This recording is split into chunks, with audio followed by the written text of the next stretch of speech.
કામ થઈ ગયું હવાયું ભજન થાય આપણે બેન ને કહેવાનું બે શબ્દ તમે બોલો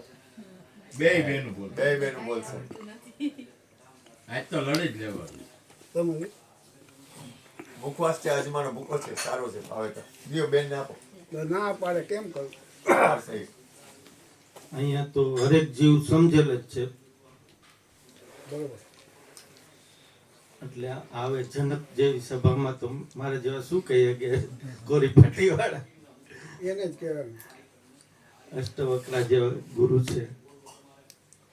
કંઈક ને કંઈક આ જીવ શીખેલો તો છે જ કંઈક શીખીને તો આવ્યો જ છે પણ ક્યાં સુધી 6 કોઠા સુધી શીખીને આવ્યો છે કારણ કે આ અભિમાન્યુ છે જીવ 7મા કોઠામાં જ સલવાય છે આવા કોઈ ગુરુ મળે તો 7મા કોઠો પાર કરાવી શકે આ ચક્રવ્યુહ છે વાહ ભગવાન 6 કોઠા એટલે કે આહાર નિંદ્રા ભય મૈથુન કામના ને અર્થ આ 6 કોઠા શીખીને આવ્યો છે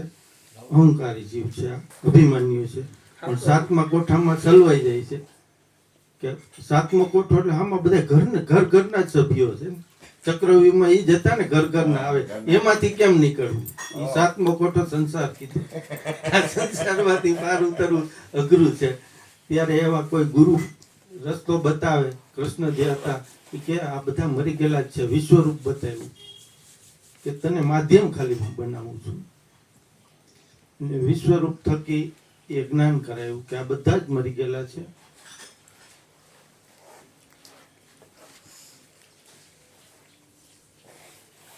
એટલે એ રીતે 7મો કોઠો એને પ્રસાદ કર્યો કે બધા ઘરના જ છે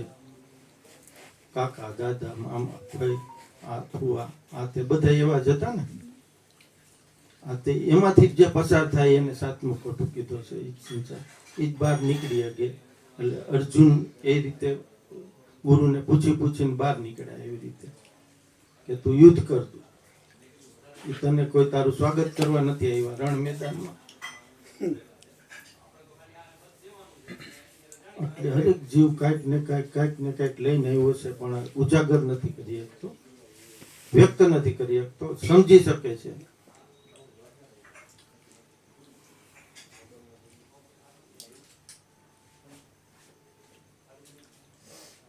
સદગુરુદેવ જય ગુરુદેવ બોલો કન્યા બોલો